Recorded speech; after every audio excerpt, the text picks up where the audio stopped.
If I ask you, मतलब ये already मैं we were studying the rectifiers, sorry, filters. We finished our capacitive filter with the full wave rectifier also. We crammed few things. So now, moving forward with that discussion only. If I ask you, मतलब ये already मैं आपको बता चुका हूँ इसका answer, बस लिख के दे रहा हूँ.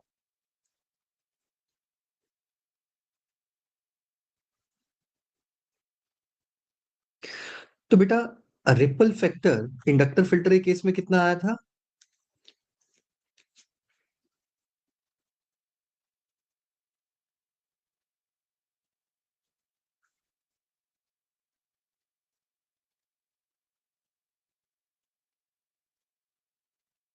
सो रिपल फैक्टर एल फिल्टर के केस में आया था R L upon 3√2.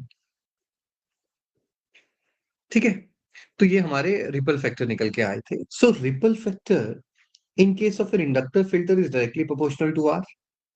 In this case is inversely proportional to R. तो ये तो मैं सब आपको बता चुका हूं, इसलिए मैं समझा नहीं रहा हूं, directly writing this. Okay, so we can say that capacitor filter is used. Capacitor filter is used. Good afternoon, Abhishek. Kushal, good afternoon. Gundha, good afternoon. So now we have studied inductor filter, we have studied capacitor filter. Let's move on to the next filter, that is LC filter. So I'm connecting an LC filter with the full wave rectifier. इसमें कुछ ज्यादा नहीं पढ़ना है, ठीक है. Main जो है आपका फिल्टर्स में वो कैपेसिटर फिल्टर ही है. मीन्स पर्सपेक्टिव से भी, गेट के पॉइंट ऑफ व्यू से भी अगर कुछ पूछेगा इंजीनियरिंग सर्विसेज प्री के हिसाब से सब कुछ ही है. लेकिन ज्यादा डिटेल में कैपेसिटर इसीलिए पढ़ा है मैंने, बाकी सब ज्यादा इंपॉर्टेंट नहीं है. When you will solve PYQs, you will not find a lot of questions from the in the gate from these particular topics. But yes, of course, you will find in engineering services pre. And जितना मैं तुम्हें पढ़ा रहा हूँ, देखो मैं वही कह रहा हूँ, मुझे एक सब्जेक्ट खत्म करने में टाइम बहुत ज्यादा लग रहा है. ऑलरेडी डायोड में इतना समय लग गया, मुझे लगा नहीं था यहाँ पे इतना टाइम लगेगा पहुंचने में, यहाँ तक पहुंचने में. बट काफी टाइम लग गया ऑलरेडी. लेकिन जितना मैं पढ़ा रहा हूँ तुम कम से कम ये भी याद रख लोगे, ज्यादा नहीं कर पाए कुछ क्वेश्चंस वगैरह, जितना मैं करवा रहा हूँ उतना भी कर लो तो मोर देन सफिशिएंट है, हो जाएगा तुम्हारा. Now what I did basically, I combined these two to make a new filter that I'm calling as a LC filter. Now what will happen basically? Okay. So now from here, the current will be AC plus DC. तो आपको पता है कि अब क्या होगा. सबसे पहले डीसी की बात करते हैं. इंडक्टर डीसी के लिए क्या एक्ट करेगा? Short circuit. कैपेसिटर डीसी के लिए क्या एक्ट करेगा? Open circuit. सारी की सारी डीसी जो है वो हमारी निकल जाएगी लोड से. लोड से, ठीक है. अब क्या होगा? एसी को पहले मेरा इंडक्टर हाई रेजिस्टेंस देगा, रिएक्टेंस देगा, सॉरी हाई रिएक्टेंस देगा, और एसी यहां कम हो जाएगी. बची खुची एसी जो है वो कैपेसिटर में से निकल जाएगी. इसका मतलब बिल्कुल ही अब एसी जो है रेजिस्टर में नहीं जाएगी. So now approximately zero. Approximately zero. इसका मतलब एलसी फिल्टर दोनों से, एल से और सी दोनों से कम रिपल देगा. LC filter will provide less ripple factor as compared to both inductor and capacitor filter, because it is combining both. Obviously, it's very obvious. It's very obvious. Okay. So let me write few things. इसकी यहाँ voltage लिख देते हैं, ये output voltage आ गई. यहाँ पे let's write down for DC inductor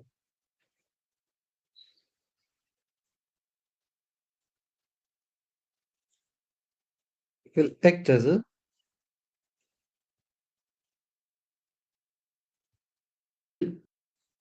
powered के बिना किसी सेपरेशन के पूरी की पूरी निकल गई. ठीक है. Next, to AC inductor will offer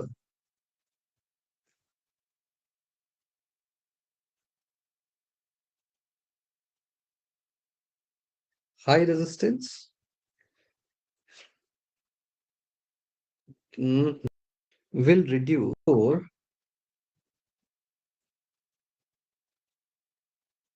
inductor. Yeah, this reduced AC component. This inductor with zero AC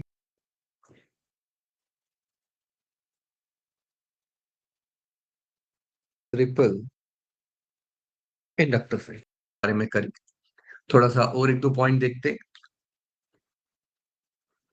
मतलब मैं कुछ निकाल के देने लगा हूं आप लोगों को। सो बेसिकली आपको तो रिजल्ट याद रखना है। डेरिवेशंस में वैसे ही करवाता हूँ ताकि थोड़ा कॉन्सेप्चुअल क्लैरिटी बनी रहती है, चीजें दिमाग में रहती है। कोई बड़ा ही कॉम्प्लिकेटेड क्वेश्चन कहीं फ्रेम करना हुआ तो डेरिवेशंस के बीच में से करेंगे। But now you will have to remember the ripple factor for this LC filter. So कितना था? -1 k-1 cos of 2 B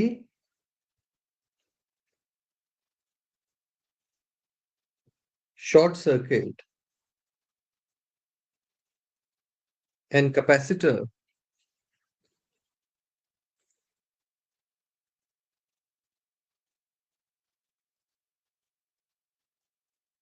will be open circuit। ठीक है ना, ये तो हम क्या होगा, इम्पीडेंस कितनी होगी, JXL।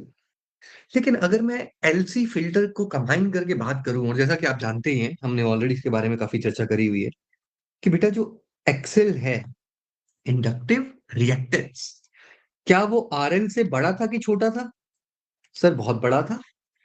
Excel was far in case of AC, when I have connected the AC, okay, जब मैंने AC लगाया हुआ है, XL was quite greater than RL, so that all the drop was across XL and very less AC was coming across RL. And in case of RL and XC, which one was greater? In case of RL and XC, which one was greater? Obviously, RL was greater because XC was connected in parallel. So we wanted XC should be as small as possible and RL should be as large as possible so that most of the AC current flows through the capacitor. So RL is greater than XC.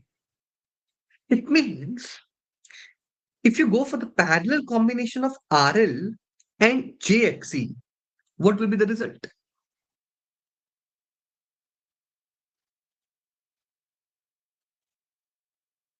Way RL और XC में मुझे लगे हुए करने हैं यार। नहीं, तुम्हें तुम्हें नहीं समझ में आ रहा भाई। अगर तुम्हें नहीं पल्ले पड़ता तो तुम वैल्यू ले लिया करो ना यार। तुम वैल्यू ले लो। तुम मान लो 1000 और 1 पैरेलल में है तो क्या आएगा, 1000 इंटू 1 भी नहीं लो, 2 ले लो कैलकुलेशन समझने के लिए। अब क्या बचा, 2। ये एक सीधा क्लियर है? क्लियर है? कहां से आया तुम्हारी सरदर्दी? Cause of 2 omega upon. So ये तुम्हारे पास पीक वैल्यू जो है वो निकल के आ गई। So now you see, complicated लगता है यार, इतना कुछ याद करने वाला है, but after some time you start noticing अरे ये तो सही में चल रहा है सारा। I A C upon √2, that is V A C peak will be I4 आ गया upon 4 VM upon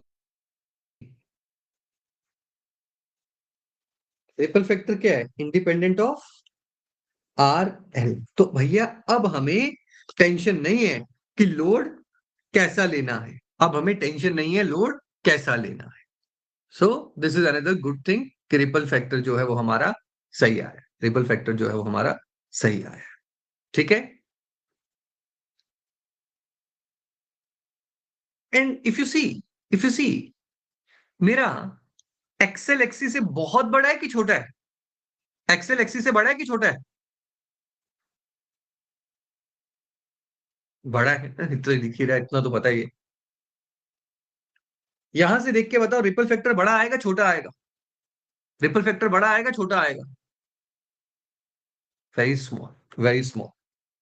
so you can see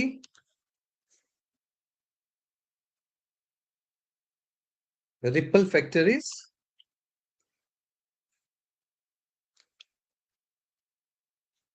very small Because XC is very, very less than XC. XC is very, very less than X. And XC is 1 upon 2 omega naught C. XL is 2 omega naught. क्योंकि ध्यान रखना जो frequency है ना वो 2 omega naught है cos की, यहां देख लो 2 ओमेगा नॉट टेल 2 में। आया समझ में सबको? आया समझ में सबको? सो यू हैव, इसको मैं थोड़ा रंग बिरंगा डब्बा देते हैं इसको, ये लो, ठीक है।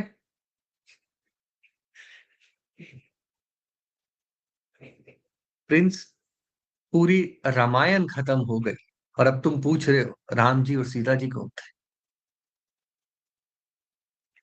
ऐसे सवालों का जवाब देते हुए मुझे बड़ा अजीब लगता है। सोचो तो, सोचो, सोचो, थोड़ा सोचो, थोड़ा दिमाग लगाओ, automatically will get the answer. पूछती है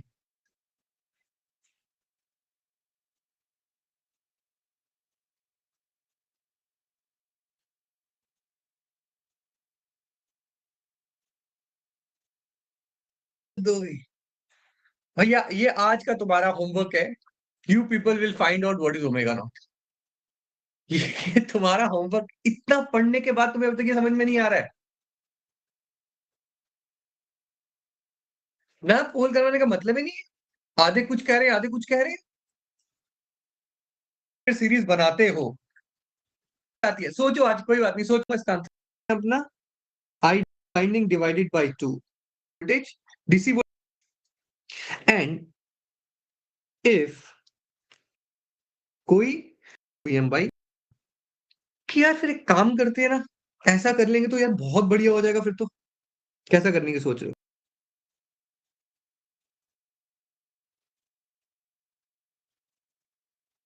फिर बेटा मैं एलसी की एन स्टेजेस लगा दूं तो और कम जाएगा। देखो, यहां पे एसी गिर गई, यहां चलेगी, अप्रोक्सीमेटली जीरो एसी जा रही है। तुमने एक और स्टेज लगा दी, अब तो बिल्कुल ही खत्म हो गई। तुमने एक और लगा दी, बिल्कुल ही खत्म हो गई। समझ में आ रहा है? तो भाई फिर तो बिल्कुल ही नहीं बचेगी एसी, बिल्कुल एसी खत्म हो जाएगी। तो इस केस में अगर आप देखोगे, मैं आपको लिख देता हूं रिजल्ट सीधा।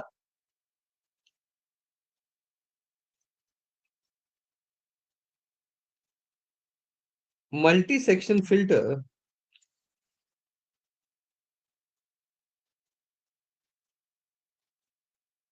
can be used to reduce the ripple factor by 3 XC by XL to the power n।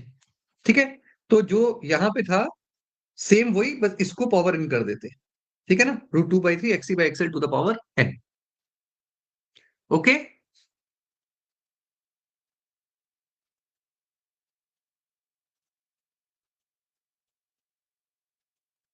अब इसी वोल्टेज ड्रॉप करती है बाय दिस फैक्टर, और इसमें आर इंडक्टर आ रहा है। तो जैसे जैसे आप सेक्शन बढ़ाते जाओगे ड्रॉप बढ़ता जाएगा डीसी का, और वोल्टेज ड्रॉप होता जाएगा डीसी में, which is not desirable, which is not desirable.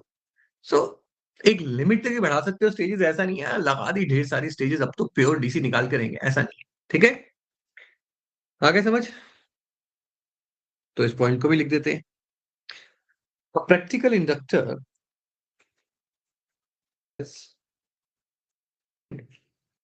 voltage drop across the,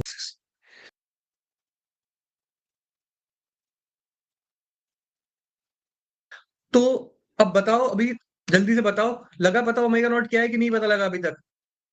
कितने लोग बता सकते हो ओमेगा नॉट क्या है कॉन्फिडेंटली? शाबाश। कितने लोग कॉन्फिडेंटली बता सकते हैं? अबे ऐसे नहीं बोले, कॉन्फिडेंटली मैं बताऊंगा। पास किया तो जो पॉजिटिव पॉजिटिव साइड की साइन वेव थी वो तो एज इट इज आई, और जो 180 टू 360 फ्रीक्वेंसी डबल हो गई तो वो 2 ओमेगा नॉट हो गई, शाबाश, इसलिए शाबाश। हमने 2 ओमेगा नॉट किया था। तो ओमेगा नॉट कहां से आया? इनपुट वाला जो था। इनपुट से आया। इनपुट से आया, शाबाश, गुड गुड, एक्सीलेंट। रेक्टिफायर के आउटपुट की लिखी, रेक्टिफायर के आउटपुट की फोरियर सीरीज एक्सपेंशन लिखी। रेक्टिफायर के आउटपुट वेवफॉर्म का जो टाइम पीरियड होगा वो तुम्हें ओमेगा नॉट देगा, यही डिसाइड होगा। अब रेक्टिफायर के आउटपुट की वेवफॉर्म का टाइम पीरियड जो तुम लोग निकाल रहे थे वो इनपुट ओमेगा नॉट से निकाल रहे थे। फुल वेव रेक्टिफायर में ऐसे ऐसे जा रहे थे दोनों, एक ऊपर से एक नीचे से, तो time period T not by two था, इसीलिए टू ओमेगा नॉट आया था। पर ओमेगा नॉट टी नॉट से आया था, टी नॉट क्या था, two pi by omega naught, ठीक है ना। और वो कहां से आया था, इनपुट साइन वेव से, ठीक है, ठीक है। तो that is input frequency, that is input frequency, C filter. So the most important is the C filter. As you have seen, the kind of the details that we have done in that filter, that is the most important filter.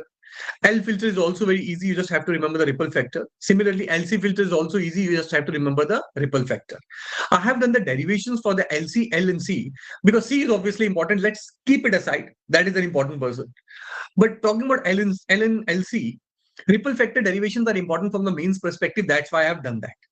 Now we will be going with two more filters. I will not be explaining anything in that. Just remember one or 2 points that I'm going to tell you. और कुछ नहीं करना उन filter में. So the next filter that we're going to talk about is the CLC filter. लाइए.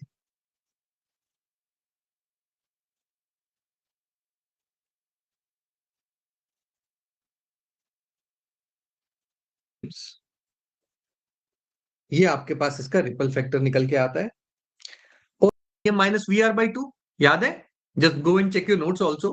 Capacitor filter के case में जो वीडीसी आया था इसके अक्रॉस, वो आया था VM minus V R by two. इस वोल्टेज में से इंडक्टर का ड्रॉप निकाल दो,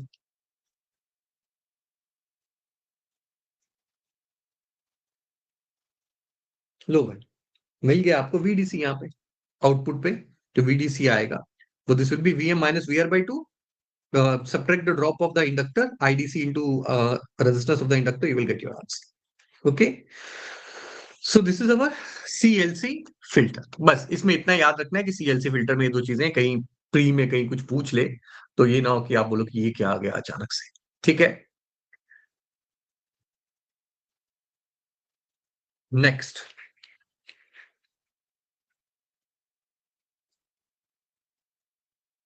CRC फिल्टर।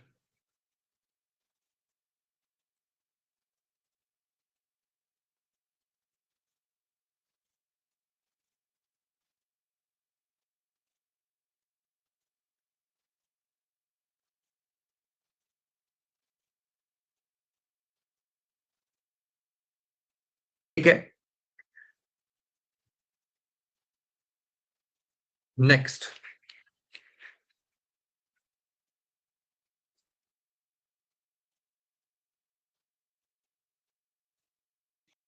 है भाई, इंडक्टर मेरा बल्कि और कॉस्टली था, मैंने इंडक्टर हटा के रेजिस्टर लगा दिया, एक तो साइज भी कम हो गया, ऊपर से सस्ता भी हो गया, पैसा बच गया अपना यार। बहुत पैसे की बचत करी हम लोगों ने, और पैसे की बचत करना तो बहुत जरूरी है ना, पैसा ही पैसा जरूरी है भैया, जहां पैसा है वो जरूरी है। तो you must have heard about this story that Warren Buffett was entered into a lift basically, and over there he saw $1. Nobody was picking up that dollar. Then Warren Buffett was also standing over there. He was also wasn't picking up the dollar. And as soon as he exit the lift, at that time he picked up the dollar and he looked at everybody and said that this is the start of $1 million. So एक dollar से या एक रुपए से ही करोड़ रुपए बनते हैं। तो इसी तरह से आप पैसा बचाएंगे, इंडक्टर हटा के रजिस्टर लगाएंगे और उसको पैसे को 1 करोड़ में कन्वर्ट कर दोगे, ठीक है।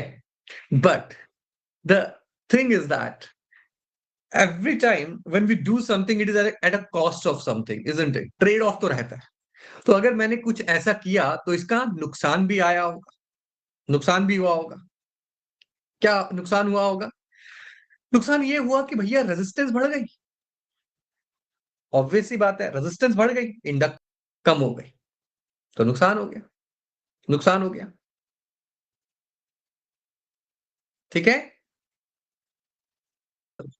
जहां पे small value of load current होती है, वहीं पे हम एक्सेल को आर से रिप्लेस करते हैं। उसी फिल्टर में वहीं पे हम सीआरसी फिल्टर यूज करते हैं सीएलसी की जगह, जहां पे लोड वैल्यू की, लोड में करंट जो है वो छोटी हो। और दूसरा जो आर हम लेते हैं वो एक्सेल के कंपैरेबल लेते हैं, R is equal to XL. ठीक, अबे आर इक्वल टू एक्सेल लेंगे तभी तो एसी उसके गिरेगी, अभी भी उतनी एसी वहां पे। क्या रिस्पॉन्स क्यों नहीं दे रहे, समझ में नहीं आ रहा है क्या?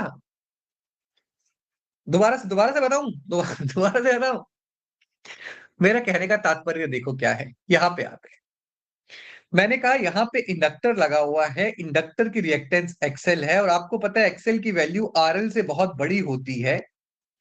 क्योंकि एक्सेल की वैल्यू आरएल से बहुत बड़ी होती है, इसीलिए एसी जो होती है वो सारी यहां पे गिर जाती है, अपना काम हो जाता है। ठीक, ये बोला था।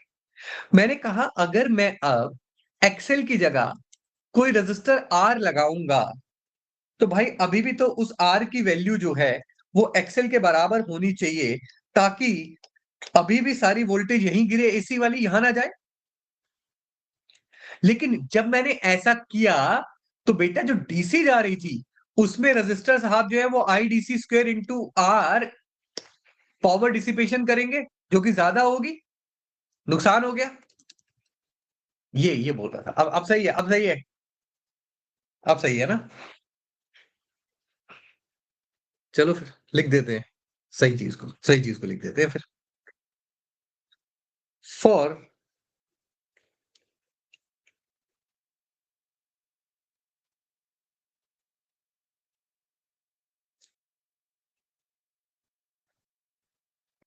तो मैंने एक्सेल की जगह आर लिख दिया, कोई नया फॉर्मूला तो याद करना नहीं है,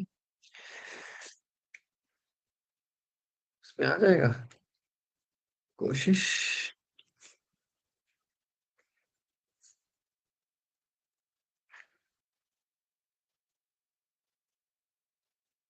रिप्लेस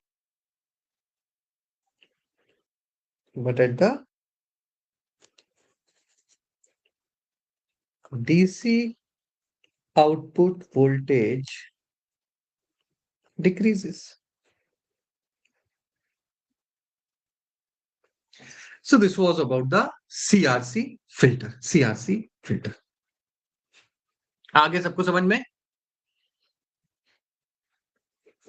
सब बढ़िया।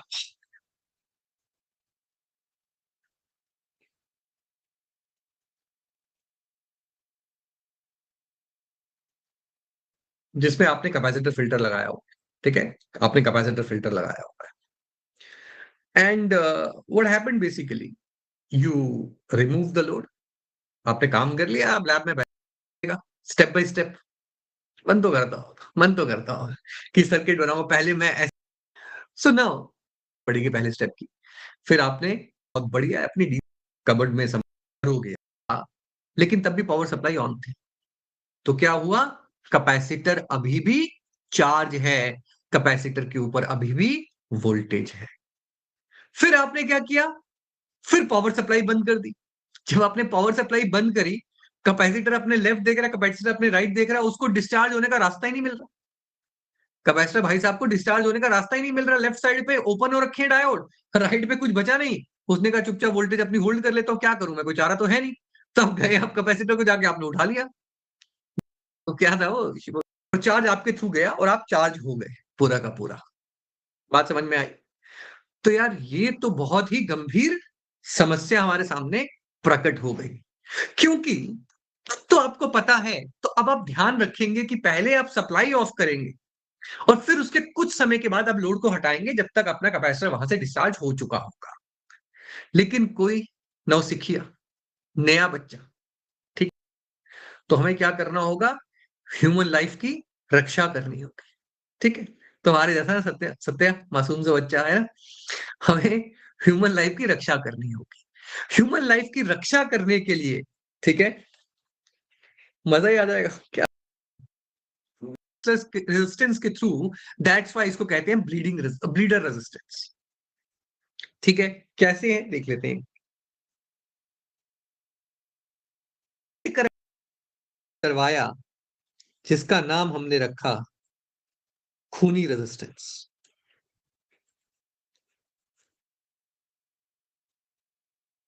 Bleeder resistance. मतलब अब हम क्या करेंगे, कैपेसिटर में जो चार्ज स्टोर होगा उस चार्ज को हम ब्लीड करवाएंगे इस रेजिस्टेंस के थ्रू। दैट्स वाई इसको कहते हैं ब्लीडर रेजिस्टेंस।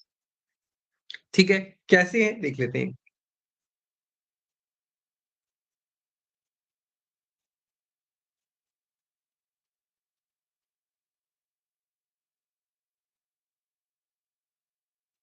अब थ्रू ब्लीड हो जाएगा, इसका मतलब this is called as bleeder resistance. ठीक है, and bleeder resistance is used when you are using it with a high DC voltage supplies. High voltage DC supply के साथ अगर यूज कर रहे हो तब लगाओगे ब्लीडर रेजिस्टेंस। ठीक है ना, छोटे के लिए तो क्या है, छोटा हल्का उल्का शॉक तो क्या ही है ना, उतना तो निकल ही जाता है आगे पीछे। बड़े के लिए लगाया जाता है, बड़े के लिए लगाया जाता है। समझ में आ गया, क्लियर हो गया। और ये जो आरबी की वैल्यू होती है बेटा, this is very very large as compare to RL. RB की वैल्यू आरएल से बहुत बड़ी होती है। क्यों सर, क्यों? बेटा आरबी लगाने का नुकसान तो हुआ है हमें, कुछ फायदे भी हुए। नुकसान क्या हुआ है, नुकसान क्या हुआ है? अगर तुमने इस सर्किट में आरबी लगा दिया तो यहां से जो डीसी आनी थी, डीसी के लिए ओपन, एसी प्लस डीसी आई, एसी डीसी, यहां पे जो डीसी आनी थी देख रहे हो डिवाइड हो गई, डीसी ड्रॉप आ गया, डीसी कम हो गई, डीसी कम हो गई। हम तो नहीं चाहते, इसलिए हम लोग क्या करते हैं बेटा, आरबी की वैल्यू बहुत बड़ी रखते हैं आरएल से, कि आरबी सिर्फ 10% ले, उससे ज्यादा ना ले, 90% अभी भी यहीं जाए। सो आरबी मैक्सिमम 10% लेता है, 90% अभी भी यहां जाती है। लेकिन 10% का सेक्रीफाइस करना जरूरी है हमें, जीवन की रक्षा करने के लिए अपने फेलो ह्यूमंस की। ठीक है, that sacrifices must, because life is more important, life is more precious. अलावा कोई और फायदा है? हाँ, उसके अलावा एक और फायदा है इसका। क्या? It provides better voltage regulation. मतलब लोड में अगर वेरिएशन आ रही है टू टेल यू, एक्स्ट्रा पढ़ के चलो, गुड गुड गुड, या किताब में भी ना हो, या मैं टाइम बचाना चाहता हूं, बट अदरवाइज देखो मैंने क्या बोला, voltage regulation got improved. The first question that you should ask, that is why analogue electronics is very tough. Book में बस लिख दिया हुआ, कुछ नहीं बताया वो कहां से क्या है। So you need to have a lot of good understanding of the engineering concepts, then only you can decode analog electronics. देखो क्या हो रहा है, वोल्टेज रेगुलेशन जो है वो इंप्रूव हो जाती है यहाँ पे आरबी लगाने की वजह से। उसका सिंपल सा कारण ये है बेटा, ये इससे बहुत बड़ी है। अगर आरएल में माइनर वेरिएशन भी आई तो आपको लगता है करंट में कुछ ज्यादा चेंज आएगा, because this is such A high value of resistance? नहीं आएगा। इतनी बड़ी वैल्यू यहां पे लगी है, मान लो यहां पे 1 किलो ओम लगा है, एग्जाम्पल के लिए बोल रहा हूं, और ये 50 से 55 60 हो गया, मतलब इसमें 50 से 60 मतलब अप्रोक्सीमेटली 20% का चेंज आ गया रेजिस्टेंस में। बट स्टिल करंट का फर्क नहीं पड़ा ज्यादा, अभी भी 1000 ओम 50 से 60 ओम को ज्यादा फर्क ही नहीं पड़ा। जब करंट में ज्यादा फर्क नहीं पड़ा तो वोल्टेज में ज्यादा फर्क नहीं पड़ा, वोल्टेज रेगुलेशन हुई ना इंप्रूव।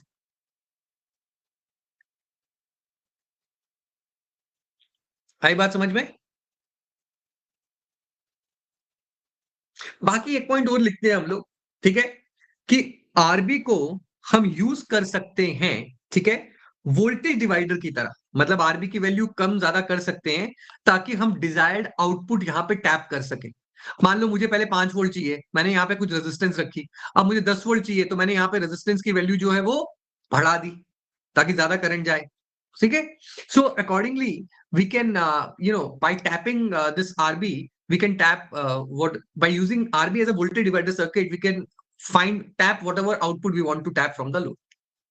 ठीक, तो ये कुछ ब्लीडर रेजिस्टेंस के बारे में कहानियां थी। ये सारी कहानी अब हम लिख देते हैं ताकि अगर कुछ प्री में या इंटरव्यू में कभी ब्लीडर रेजिस्टेंस के बारे में कुछ पूछा जाए तो आप बता पाए।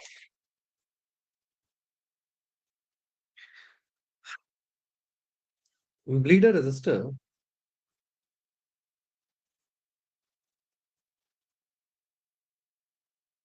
supplies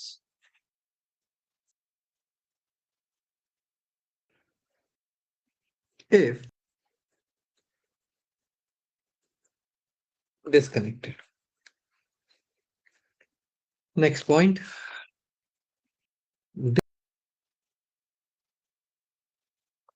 RL is disconnected and supply is turned off, still operate, touching the device in the absence of RB because will. Okay. LC filter also we use bleeder resistor. Even in L filter also we can use the bleeder resistor. Simple सी बात ये है कि LC में भी C है भाई, LC में भी C है, तो C के लिए L तो चाहिए, C के लिए R तो चाहिए ही होगा, वहां पे भी bleeder resistor C होगी. L के केस में इसलिए यूज कर लेते हैं कि अगर मैंने लोड डिस्कनेक्ट किया, सप्लाई लगी हुई है और मैंने लोड डिस्कनेक्ट किया, inductor sudden change in current का अलाउ नहीं करेगा.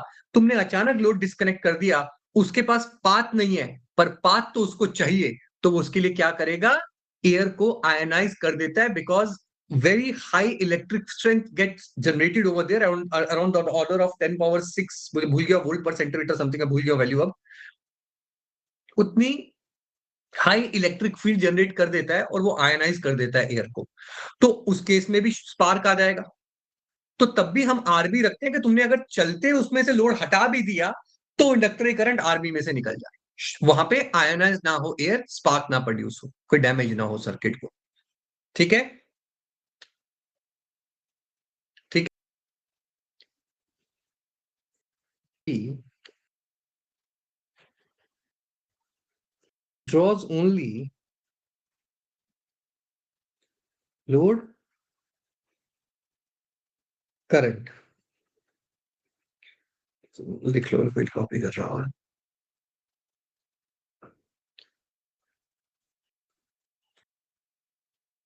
Voltage divider output. भैया जो कुछ तुम्हें लिखवाया था सारा का सारा छाप दिया. ठीक है, कोई पॉइंट तुम्हारा रह ना जाए, ताकि जब रिवीजन करो तो तुम्हें सब कुछ पता हो, तुम्हें सब कुछ पता. ठीक है, क्लियर. डीसी सप्लाई बनाने चले थे हम. रेगुलेटेड डीसी पावर सप्लाई की शुरुआत हुई थी बहुत दिन पहले. रेगुलेटेड डीसी पावर सप्लाई बनाने निकले थे हम लोगों ने. सबसे पहले ट्रांसफार्मर लगा के उसको स्टेप डाउन किया. फिर हमने देखा कि अब एसी की वोल्टेज कम आ गई है, अब मेरे इलेक्ट्रॉनिक डिवाइसेस जो है वो नहीं डिस्ट्रॉय होंगे, अब इसको भेजते हैं अपने इलेक्ट्रॉनिक सर्किट में. तो सबसे पहले हमने उसको भेजा रेक्टिफायर से. Either we can send it through half wave rectifier or center type full wave rectifier or bridge full wave rectifier. फिर हमें मिली पल्सेटिंग डीसी. हमने कहा ऐसे तो काम नहीं चल पाएगा भैया, पल्सेटिंग डीसी नहीं, एसी हटाओ इसमें से, मुझे डीसी दो. हमने एसी हटा दी. एसी हटा दी तो हमें क्या मिल गई, डीसी. कहां से, फिल्टर से. हमने फिल्टर लगा दिया. देखो हमने कितने फिल्टर पढ़ लिए, एल फिल्टर पढ़ लिया, सी फिल्टर पढ़ लिया, एलसी फिल्टर पढ़ लिया, सीएलसी फिल्टर पढ़ लिया, सीआरसी फिल्टर पढ़ लिया.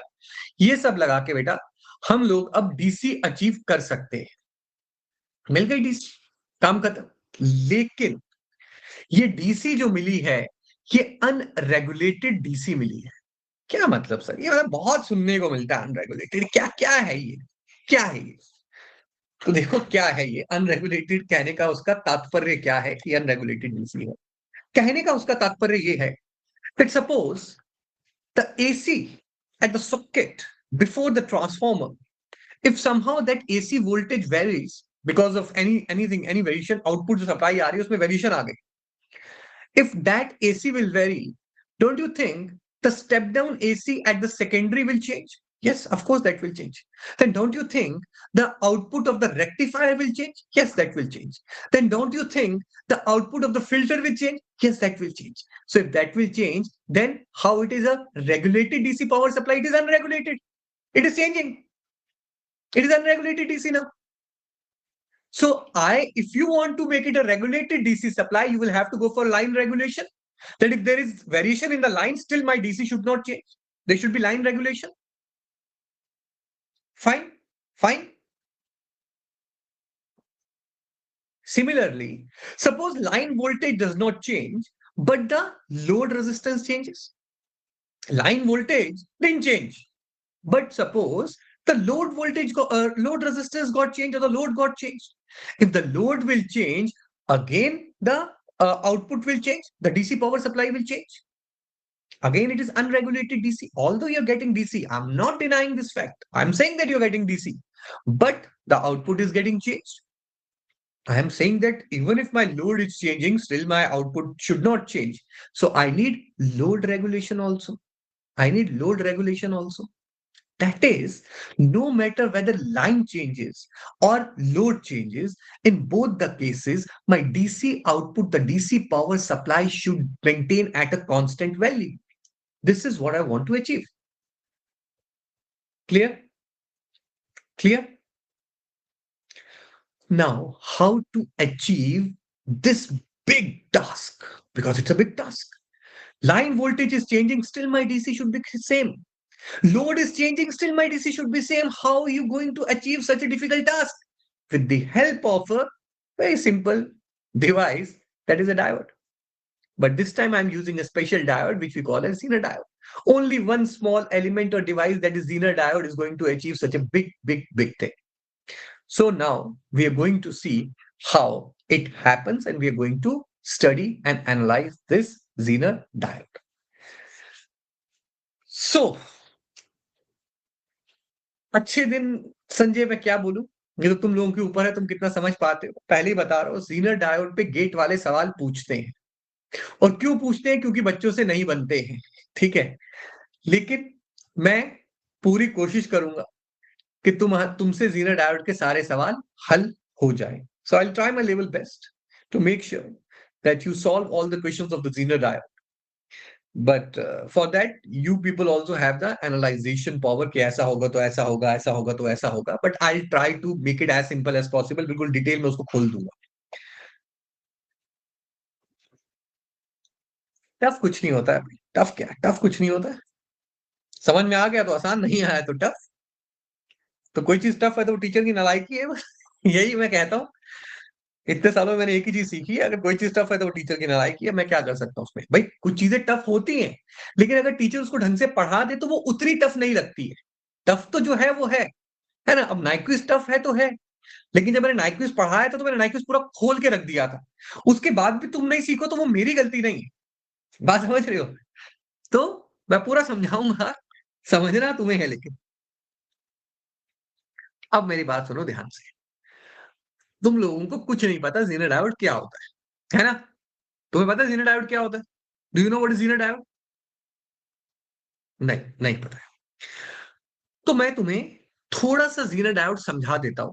बेसिकली ये Zener डायोड जो है, ये Zener डायोड जो है, ये ईडीसी में पढ़ना है तुम्हें, इलेक्ट्रॉनिक डिवाइसेस में। ठीक है? This is analogue electronic circuits. ये एनालॉग इलेक्ट्रॉनिक सर्किट्स है। We are just studying the circuits, we are not studying the devices. अब तो तुम्हें इतना पढ़ के समझ में आ गया होगा, रेक्टिफायर, फिल्टर, ये डिवाइसी सर्किट्स बन रहे हैं। But we did not study what is a diode, how the doping is done, how the diode achieve that. मैंने ऑल्दो थोड़ा सा तुम्हें ग्लिम्स दिया था डायोड का, वो जो पार्ट था वो ईडीसी था। अंदर डिवाइस क्या है, हम डिवाइस नहीं पढ़ रहे, हम डिवाइसेस सर्किट जो बन रहा है वो पढ़ रहे हैं। डिफरेंस समझ में आ रहा है दोनों सब्जेक्ट्स में? तो अब मैं आपको Zener डायोड का ग्लिम्स दे रहा हूं, सिर्फ और सिर्फ हल्का सा समझने के लिए। तो समझो वहां पढ़ना है एडीसी में, तो ज्यादा सरदर्दी मत करना, पूरा एडीसी में मत मुझे घसीट के ले जाना। जितना समझाऊंगा थोड़ा थोड़ा थोड़ा थोड़ा समझ लेना। जैसे मैंने डायोड में हल्का हल्का समझाया था, इतना बड़ा टॉपिक इतना बताया था, अब इतना बड़ा Zener डायोड इतना सा बता रहा हूं, थोड़ा थोड़ा ग्रास्प कर लेना। ठीक है? थोड़ा थोड़ा समझ लेना। So let's put the next heading,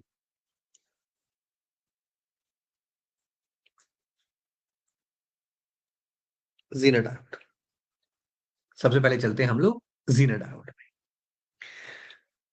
Zener diode में हमारे पास एक होता है Zener ब्रेकडाउन। Zener ब्रेकडाउन मतलब रिवर्स में होगा ब्रेकडाउन। जैसे हम डायोड को रिवर्स बायस करते थे, Zener डायोड को भी रिवर्स बायस में ही ऑपरेट करवाते हैं। क्योंकि Zener डायोड जब फॉरवर्ड बायस्ड होता है तो वो एक नॉर्मल डायोड की तरह काम करता है। लेकिन जब Zener डायोड रिवर्स बायस्ड होता है, उसमें और नॉर्मल डायोड में थोड़ा अंतर आ जाता है। क्या अंतर आता है सर?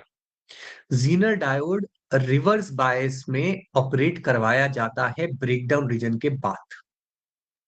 मतलब Zener डायोड को ब्रेकडाउन रीजन में ही ऑपरेट करवाया जाता है रिवर्स बायस में। वही हमारा काम है करना अब। ठीक है सर, कर लेंगे। लेकिन ये तो सबको पता है ना, जीनर डायोड को रिवर्स ब्रेकडाउन रीजन में ऑपरेट करवाया जाता है। पर सवाल यहां पे ये पैदा होता है, सवाल यहां पे ये पैदा होता है कि ब्रेकडाउन रीजन में तो डायोड डिस्ट्रॉय हो जाता है, फिर कैसे ऑपरेट करवाते हो भाई तुम? तो डिस्ट्रॉय हो जाएगा। इसका जवाब दिया जाता है जीनर डायोड स्पेशल डायोड होता है इसलिए हो जाता है। चलो आगे। ठीक है। ऐसा नहीं होता। हमें वही ऐसे ही बढ़ाई जाती थी चीजें।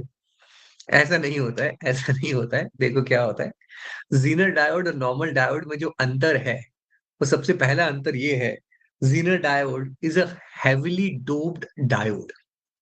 जीनर डायोड एक हैविली डोप्ड डायोड होता है। जीनर डायोड की डोपिंग बहुत ज्यादा अधिक की जाती है। तो उसे क्या होगा, बात करते हैं धीरे धीरे।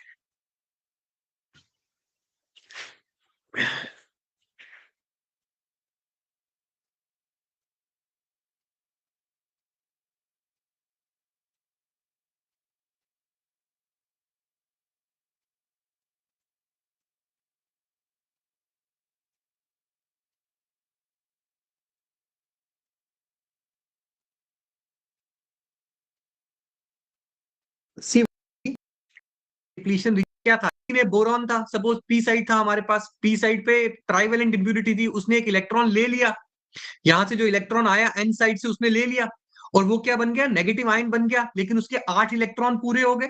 तो ये सारे अपने कोवलेंट बॉन्ड बना के बैठे हुए हैं सारे के सारे यहां पे। ये बात क्लियर है?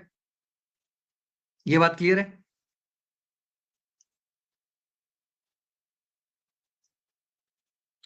दूसरी चीज, ये चीज आपको पता है कि डिप्लीशन रीजन में कोई भी आपके पास जो है फ्री या लूजली कनेक्टेड इलेक्ट्रॉन्स या होल्स नहीं होते। तभी तो डिप्लीशन रीजन नाम पड़ा था, याद है ना? यहां पे सारे फ्री या लूजली कलेक्टेड इलेक्ट्रॉन्स और होल्स जो है वो खत्म हो चुके होते हैं। ठीक है, ठीक है, ठीक है, यहां तक अपनी बात क्लियर हो गई। अब देखो बेटा क्या है, अब देखो बेटा क्या है, इस साइड पे हमारा पॉजिटिव होगा, एन साइड पे इलेक्ट्रॉन लूज कर रहा है, पॉजिटिव। पी साइड पे इलेक्ट्रॉन गेन हो रहा है, नेगेटिव। ठीक है।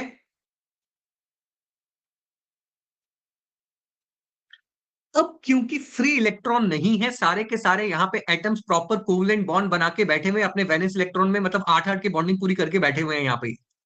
तुमने जब रिवर्स बायस वोल्टेज लगाई, इसकी वजह से डिप्लीशन रीजन की विड्थ बढ़ी, और ज्यादा यहां पे अर्थ हुए आयंस, और ज्यादा यहां पे रिकॉम्बिनेशन हुए, यहां पे और आयन ये बढ़ते जा रही है डिप्लीशन रीजन, और आयंस आयंस इकट्ठे होते जा रहे हैं। Because of the creation of that ions, positive negative ions की वजह से, डोंट यू थिंक यहां पे एक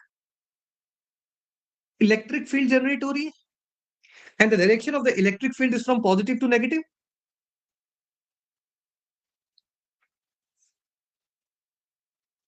वो ए के दो डंडे ऊपर ही रह गए बेचारे, बहुत बुरा परेशान हो जाता।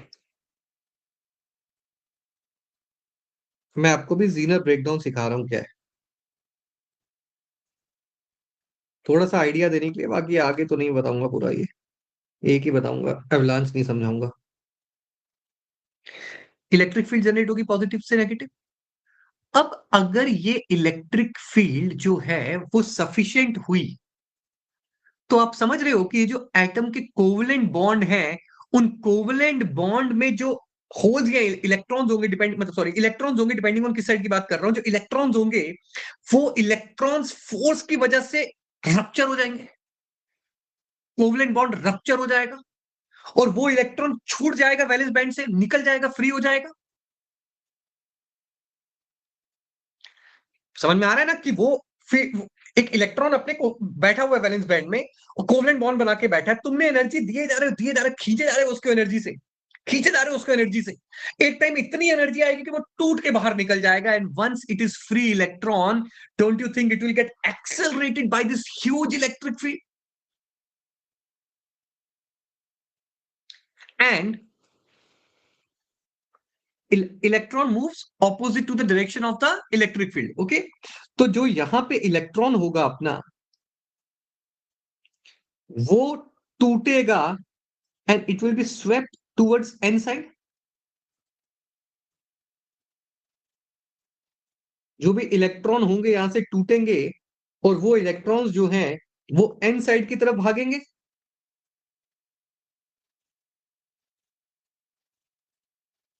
और जब टूटेंगे मतलब एक लिमिट ऐसी आएगी, एक लिमिट के बाद इलेक्ट्रिक फील्ड इतनी ज्यादा हो जाएगी वो बाउंड्री कंडीशन के बाद, कि अभी खिंचने खिंचने खिंचने खिंचने खिंचने एक लिमिट के बाद अगर इलेक्ट्रिक फील्ड भरी तो वो सारे कोवलेंट बॉन्ड को रप्चर करता हुआ जाएगा, तोड़ डालेगा ऐसे करके। समझ में आ रहा है? इमेजिन हो पा रहा है?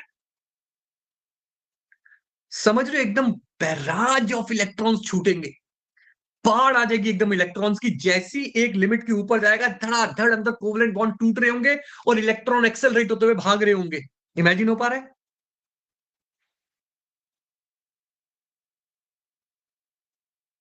और तुम समझ पा रहे हो उस समय कितनी हाई करंट सडनली फ्लो करेगी, करंट सडन इंक्रीज मारेगी। ठीक है, करंट सडन इंक्रीज मारेगी, लेकिन वोल्टेज में ज्यादा इंक्रीज नहीं आएगा। वोल्टेज में ज्यादा इंक्रीज नहीं आएगा क्योंकि एक लिमिट के बाद तुम्हें वोल्टेज बढ़ाने की ज्यादा जरूरत नहीं पड़ेगी, करंट बहुत तेजी से बढ़ रही होगी क्योंकि बहुत सारे इलेक्ट्रॉन्स ऑलरेडी टूट चुके हैं। क्लियर हो रहा है? क्लियर हो रहा है?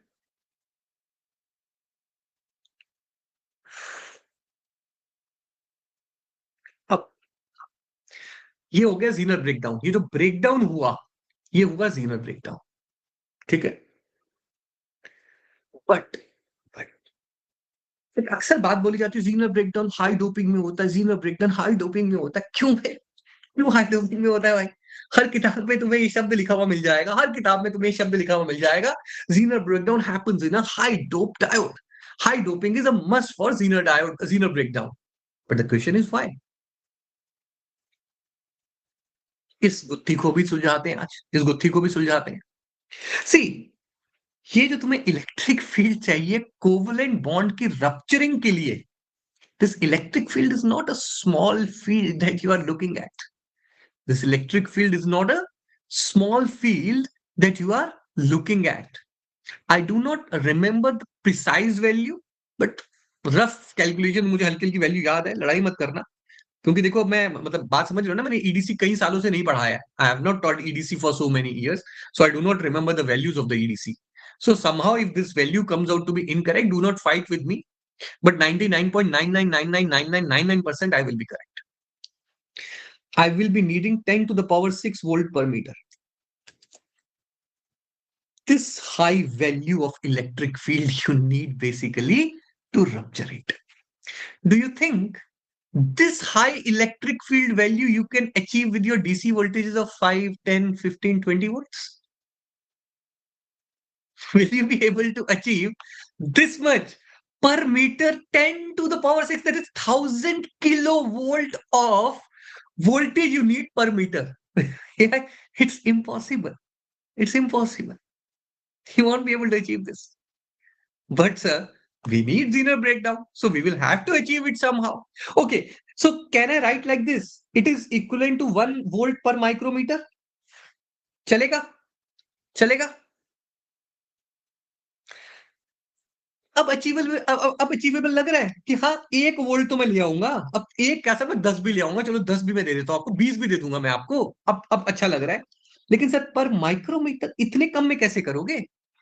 बिकॉज सर सपोज आपने यहाँ पे 1 वोल्ट लगाया, तो सर आपको डिप्लीशन इसकी विड्थ जो है वो माइक्रोमीटर होनी चाहिए 1, तभी अचीव कर पाओगे। अब मेरा दिमाग में क्या आया? मेरे दिमाग में आया कि मेरा टास्क अगर ये अचीव करना है तो ये नहीं कि वोल्टेज बढ़ानी है। अगर मेरा टास्क मुझे ये अचीव करना है तो मुझे विड्थ घटानी है। अगर मैं विड्थ कम करके ले आया माइक्रोमीटर पे तो मेरा काम हो जाएगा, मेरा काम हो जाएगा। समझ में आई बात?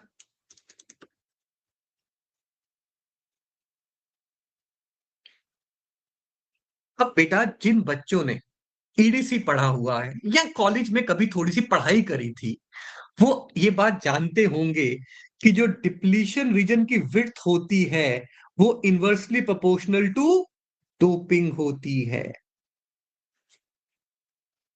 जितनी डोपिंग ज्यादा, क्योंकि मतलब देखो, अगर डोपिंग बहुत ज्यादा है तो यहाँ पे बहुत ज्यादा आइंस पड़े हुए हैं, तो थोड़ा सा भी अगर डिप्लीशन रीजन बढ़ती है तो बहुत सारे आइंस अनकवर हो जाते हैं, बहुत जल्दी इलेक्ट्रिक फील्ड की स्ट्रेंथ बढ़ना शुरू हो जाती है।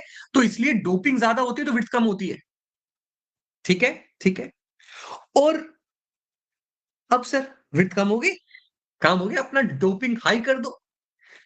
इसीलिए हम बोलते हैं कि Zener breakdown happens in a highly dope diode. अभी मैं लिखवाऊंगा, तुम लिखना मत, सब लिखवाऊंगा तुम्हें, मैं चिंता मत करो।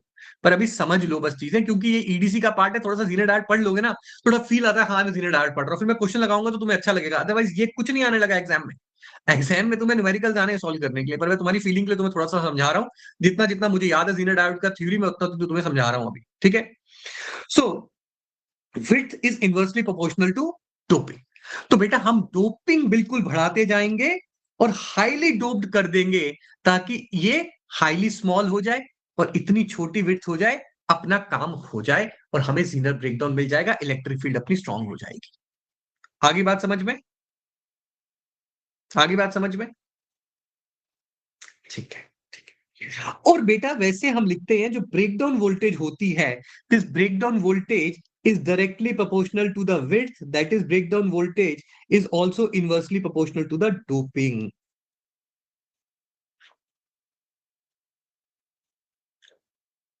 अब ये क्यों बता रहे हो, ये भी बता रहा हूं, इसका भी रीजन है।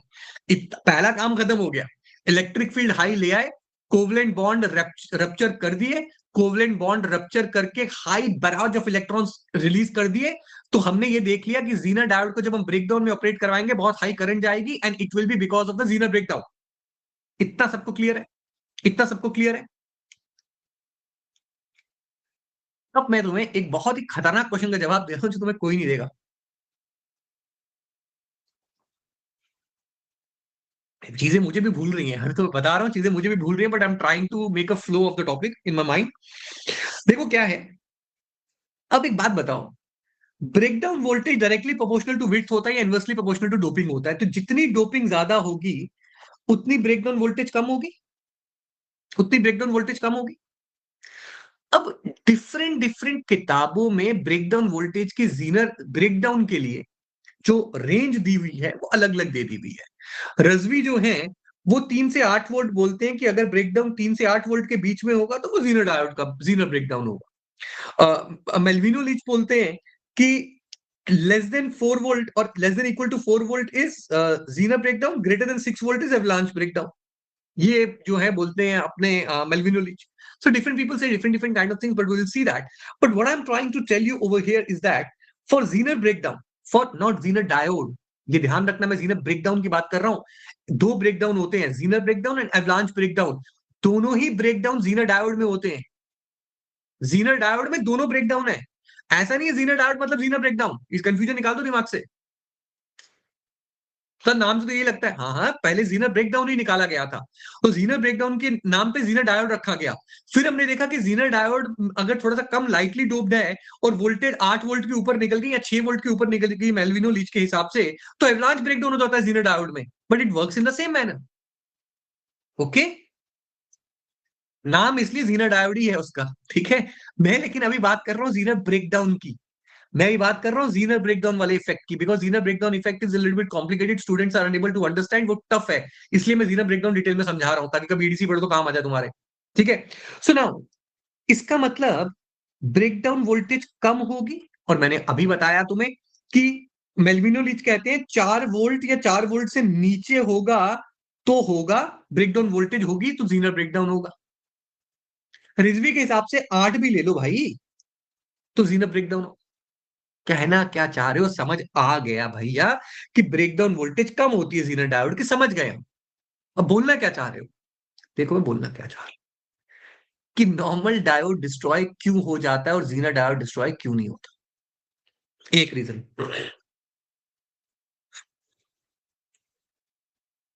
नॉर्मल डायोड का भी ऐसा आता है, जीनर का भी रिवर्स में ऐसा ही आएगा plot.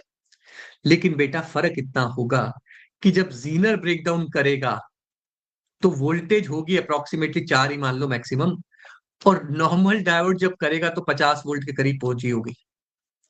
And power dissipation is voltage into current, current तो दोनों में हाई है, लेकिन नॉर्मल डायोड की वोल्टेज इतनी हाई होती है कि पावर इतनी ज्यादा आती है कि हीट डिसिपेशन से वो डिस्ट्रॉय हो जाता है। लेकिन जीनर में ये कम होता है, जिसकी वजह से कुछ लिमिट तक मैं कुछ ऑपरेट करवा सकता हूं। हाँ, ऑब्वियस ही बात है, एक लिमिट तो ऐसी आएगी कि करंट इतनी बढ़ जाएगी कि ये V इंटू आई इतना बढ़ जाएगा कि जीनर भी डिस्ट्रॉय हो जाएगा। वो भी हमें रेंज पता होती है, उसके ऊपर ऊपर काम करवाते हैं ब्रेकडाउन में। ब्रेकडाउन में इसके ऊपर ऊपर काम करवा रहे होते हैं हम जीनर को भी।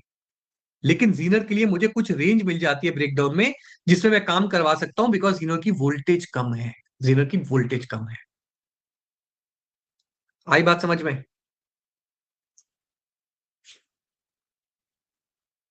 इसीलिए सारी कहानी जीनर की किस पे टिक गई? हाई डोपिंग पे।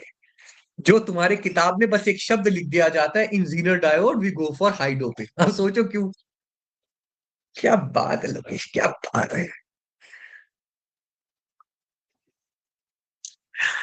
बताओ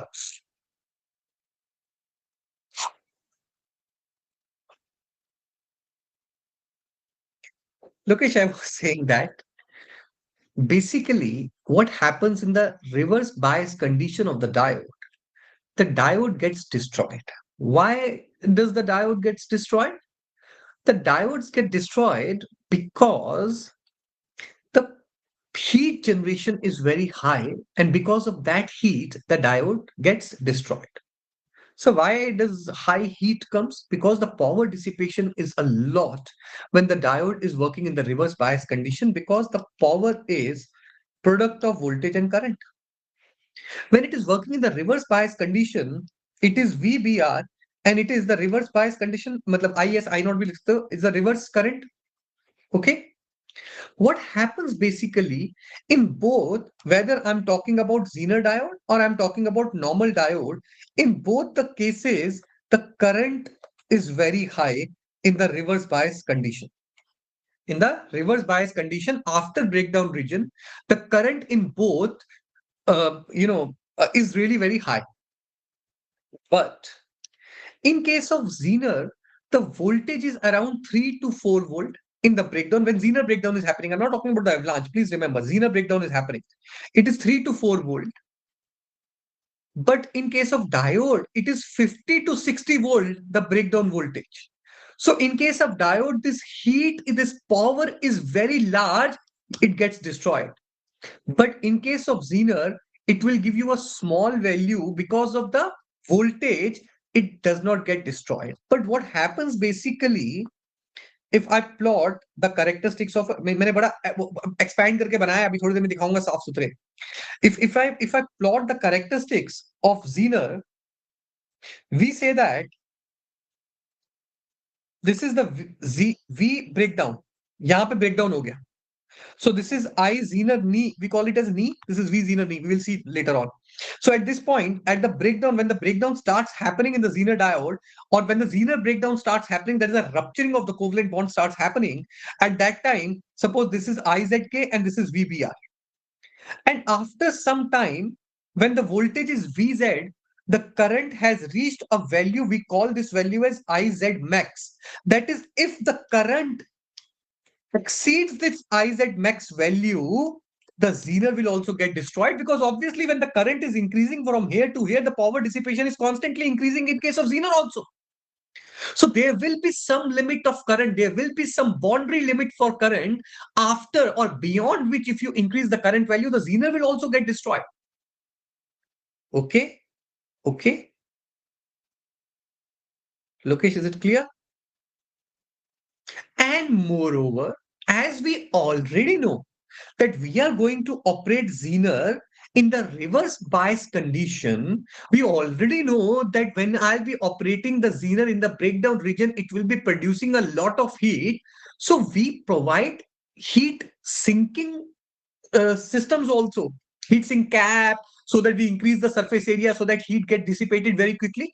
All those arrangements are also made in case of Zener diode, but this was the mathematical and logical explanation that I gave. But वो external तो हम चीजें लगाते ही हैं so that to further increase the heat dissipation, मतलब dissipation to the air so that heating can be reduced. हो गया clear?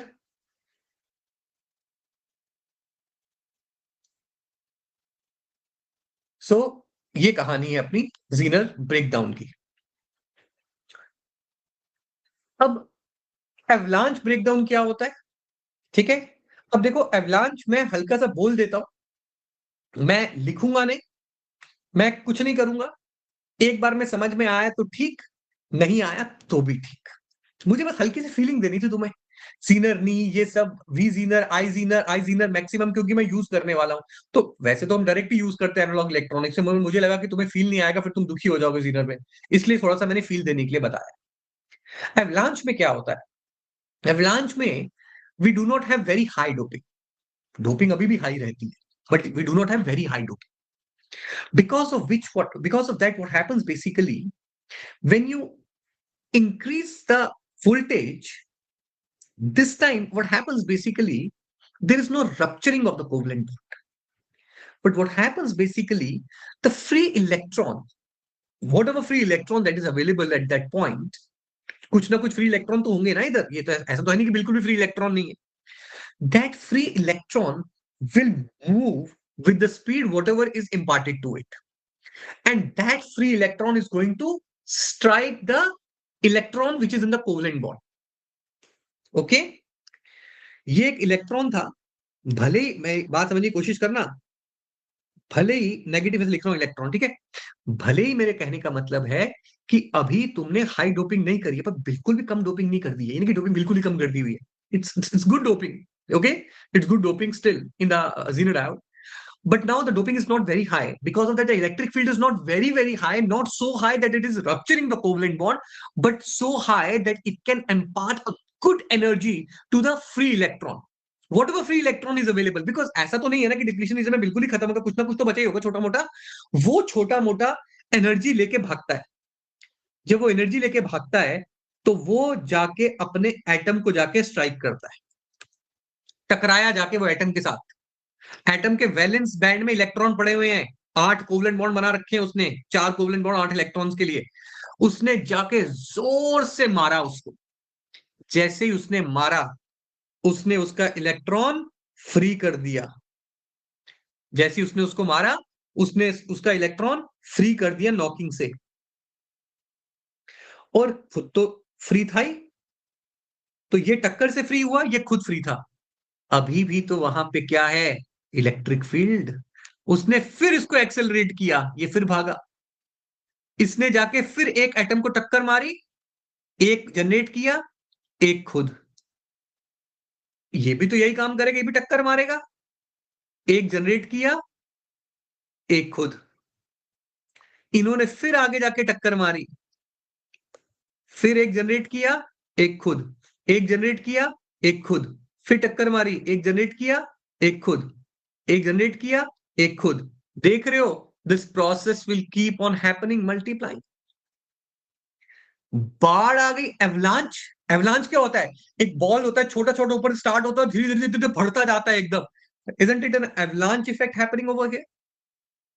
That's why it is called as an avalanche effect, इसीलिए इसको बोलते हैं avalanche effect, and in avalanche effect it does not rupture the covalent bond, it knocks out the electron out of the valence band and moves it to the conduction band, or it knocks the electron out and makes it free, so it is knocking the electron, it is not rupturing the covalent bond. This is the main difference between the Zener breakdown and the avalanche breakdown. In Zener breakdown, rupturing of the covalent bond happens, in case of an avalanche breakdown, knocking out of the electron happens. Okay, okay,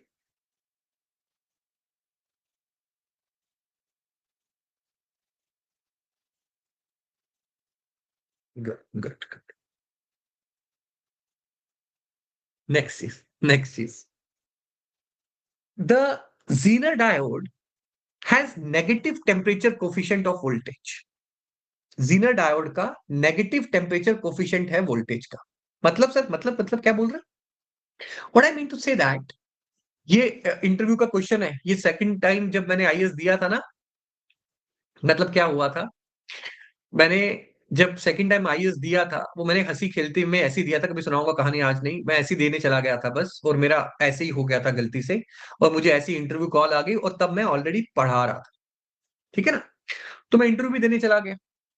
जब मैं interview देने चला गया, तो वहां hall होता है UPSC का, छोड़ो कभी आपने कहानी सुनेंगे, तो मैं वहां बैठा हुआ था, सब लोग बैठे होते हैं उसी हॉल में, नंबर होता है टेबल पे, आपका नंबर लगा होता है, उस नंबर टेबल पे बैठना होता है, मैं बैठा हुआ था वहां पे अंदर एक सवाल चल पड़ा, ठीक है। एक सवाल इंटरव्यू में चल पड़ा कि क्वेश्चन क्या था प्रिसाइजली, मुझे बताओ, वो सवाल बताता हूँ उनको।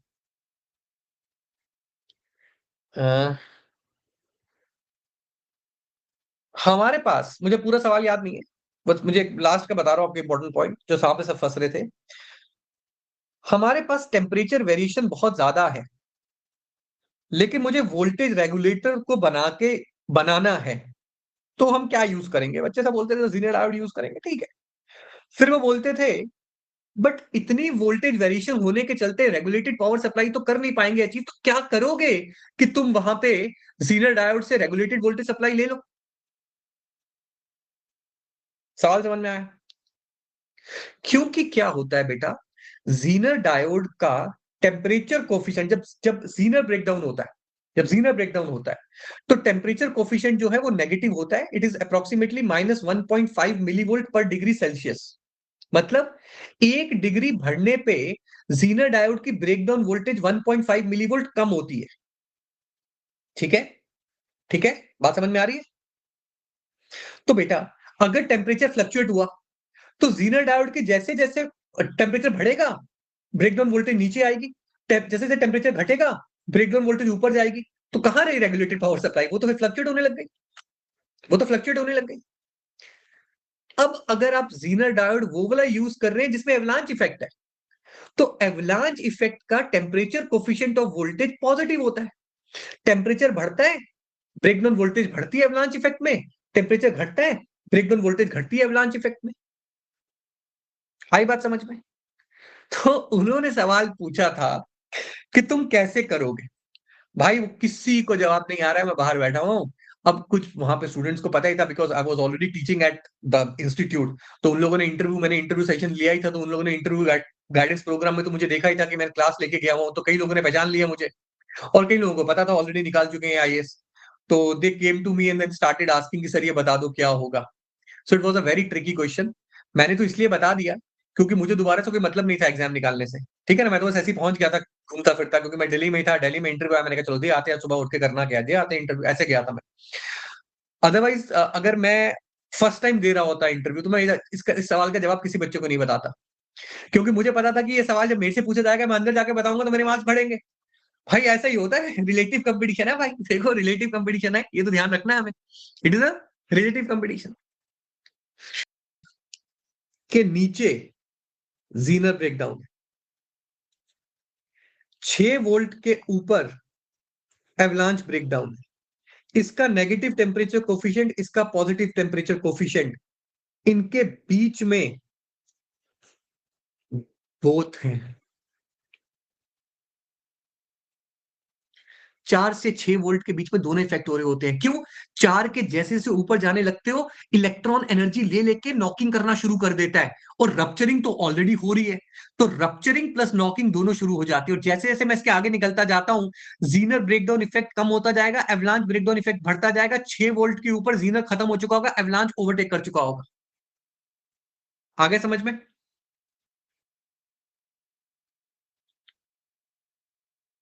आगे समझ में? Good good good. अब मेरी बात ध्यान से सुनना, मेरी बात ध्यान से सुनना, बहुत ध्यान से सुनना मेरी बात, ये बड़ा मतलब कॉम्प्लिकेटेड सा पॉइंट है कि समझते ही नहीं बच्चे। बेटा जैसे जैसे जीनर कम हो रहा है, एवलांच बढ़ रहा है, नेट टेम्परेचर कोफिशिएंट क्या हो रहा होगा? Negative plus positive. तो अभी भी मान लो जीनर ज्यादा है, एवलांच कम है, तो नेगेटिव है, पर अब नेगेटिव कम हो गया।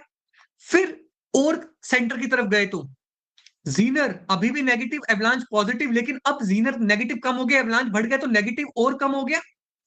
एक टाइम ऐसा आएगा बीच में कहीं पे, जहां पे जीनर का नेगेटिव और एवलांच का पॉजिटिव दोनों को कैंसिल करेंगे, और टेम्परेचर कोफिशिएंट जो है वो इंडिपेंडेंट हो जाएगा, ये टेम्परेचर के।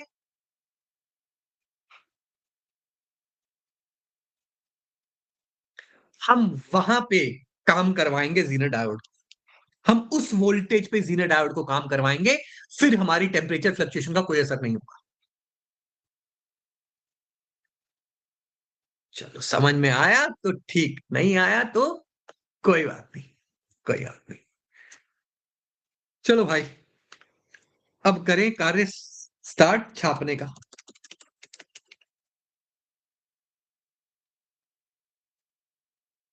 बहुत समझ लिया तुमने जीनर डायोड, ये तो बहुत डीप था। चलो कोई नहीं, समझ में आ गया ना, समझ में आ गया ना। इसीलिए इंटरव्यू में पूछ रहे थे, बोलो, इसलिए इंटरव्यू में पूछ रहे थे बार बार, किसी को नहीं आ रहा था। Let's start the depletion region.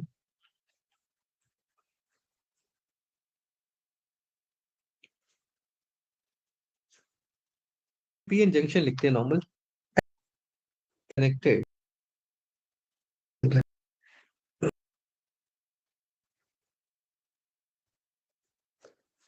to the swept to the n side of the junction.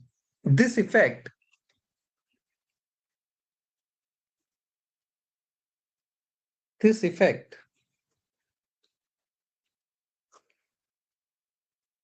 takes place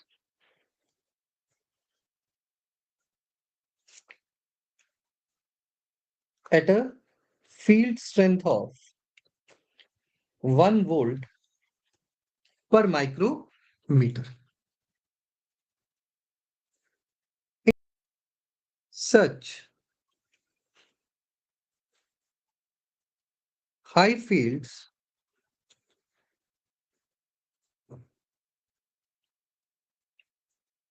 with reasonable voltage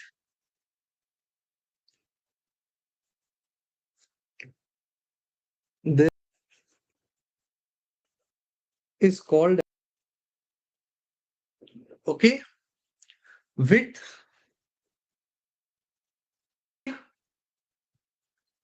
next.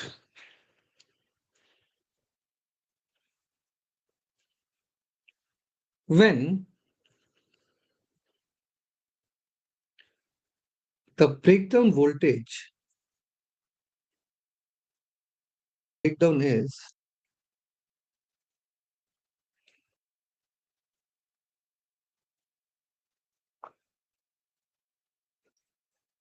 and 6 volt, both the effects are present. The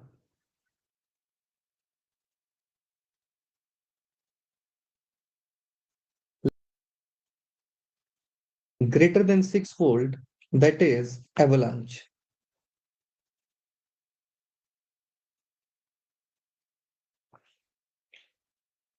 एक डेटा लिख देता हूं यहाँ पे थोड़ा अंडरस्टैंडिंग के लिए, कि नेगेटिव किस चीज के लिए ना समझ में नहीं आता ना, नेगेटिव का मतलब क्या है, उसके लिए लिख रहा हूँ data bus.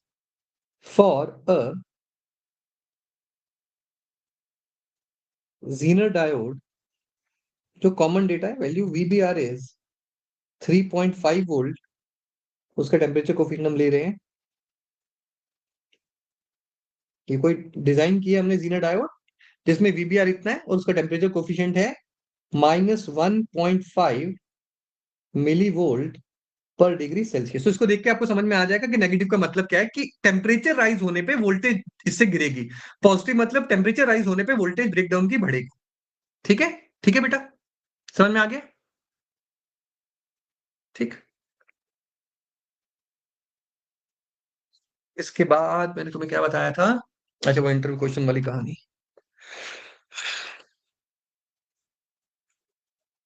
Between 4 volt and 6 volt,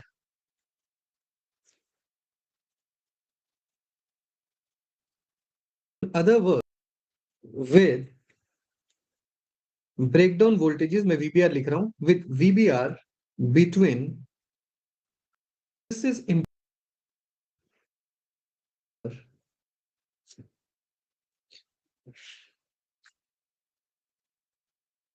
ठीक है, ठीक है।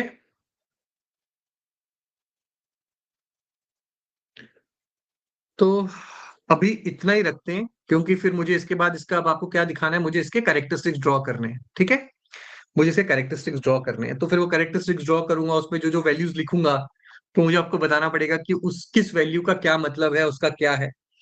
तो कल जो है प्रॉपर जीरो डायोड जो है वो शुरू हो जाएगा, और हम लोग कल जो है क्वेश्चन सॉल्व करेंगे न्यूमेरिकल जीरो डायोड का सर्किट। तो थोड़ा कॉम्प्लिकेटेड हो जाता है बच्चों के लिए, मतलब मैंने ऑल दो जुगाड़ तो मैंने बनाया हुआ है, एक तरीका बिल्कुल सिंपल था, बच्चों को तो सवाल सारे लग जाएंगे इनके, बस तो समझ लो ना, हमें तो सवाल लगाने से मतलब है, किसी भी तरह से लगवा दो सवाल। जुगाड़ मतलब प्रॉपर कॉन्सेप्चुअल क्लैरिटी के साथ मैं तुम्हें एक चीज बताऊंगा, उससे सॉल्व हो जाएंगे सारे क्वेश्चन। उम्मीद करता हूं तुम कर लोगे, उम्मीद करता हूं तुम कर लोगे। तो कल मुलाकात होती है फिर 2 बजे, जीरो डायोड्स को बढ़ाएंगे आगे 2 दिन में, मैक्सिमम 2.5 दिन में। सर बीवी इज कांस्टेंट, बीवी क्या है? Breakdown voltage, breakdown voltage, it depends on the diode. How it can be constant? It depends on the diode. What, when you are designing the diode, it depends on the diode. But for a particular Zener diode, VB will VBR, that is the breakdown voltage, will be constant. For a particular diode, VBR will be constant. It will not be changing. If the temperature is changing, then obviously it's going to change. If the temperature is changing, then obviously it's going to change, as we have already discussed it over here. But normally, when that question will come in the examination, he will tell you, I have a Zener diode having a breakdown voltage of 6 volt. That's it. It is constant now. It is not going to change. चलिए, मिलते हैं फिर, होती है मुलाकात कल। ठीक है, बाय बेटा, take care, see you tomorrow, bye bye.